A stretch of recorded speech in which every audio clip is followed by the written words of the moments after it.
Security expert John McAfee says this type of thinking is a mistake. He joins me now. John, why do you think the word bubble cannot be applied to Bitcoin? Well, first and foremost, Bitcoin is not a fiat currency. It costs over $1,000 to create a Bitcoin today in electricity and computing costs. Second, the value of Bitcoin is linked to the number of users and the number of transactions. It is not a speculative investment, even though it is being used as such by many people. As the Bitcoin network grows, the value of Bitcoin grows. As people move into Bitcoin for payments and receipts, they stop using US dollars, euros, Chinese yuan, which in the long term devalues these currencies. So what you're seeing is more of a currency devaluation than a bubble in Bitcoin. As more people use it, it has more intrinsic value. And again, the cost of producing a Bitcoin increases with the value of the Bitcoin. So this is not something that we're pulling out of thin air. This is something that's created with massive amounts of electricity and computing power.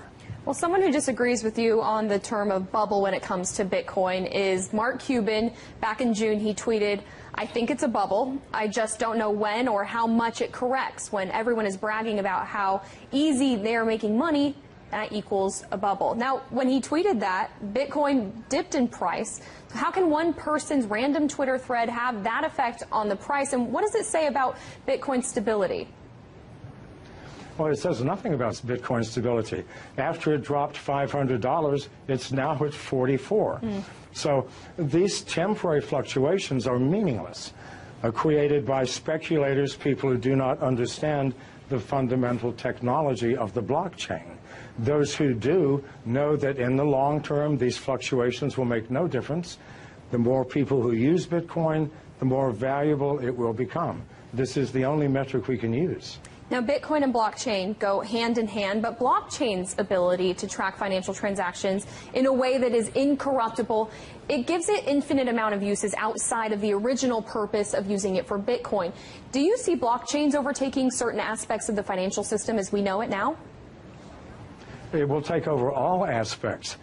People think that Bitcoin or the blockchain is owned by someone, by a company or by a consortium. No, this is strictly a mathematical formula that nobody owns, that we are all participating in. And we use the blockchain for everything from fixing supply chain problems in corporations to verifying the authenticity of the sender and receiver in a financial transaction. It is the most powerful technology that the world has seen, I believe, since the invention of agriculture. Now, John, we've showed our viewers Bitcoin's rise just in the past month, and we can show it to them again if it's up there.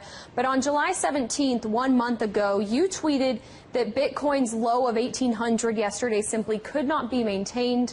In the long term, Bitcoin moves above 500,000 within 3 years. Bet, you ask? So I ask you, John, do you stand by your statement? Well, keep in mind, as Bitcoin grows and grows in value, other currencies, national currencies, are going to decline. So the advantage to using Bitcoin, the advantages are huge. If I do a wire transfer, it'll take me 24 hours. If I do a Bitcoin transfer, it takes me 30 seconds. It is instantaneous.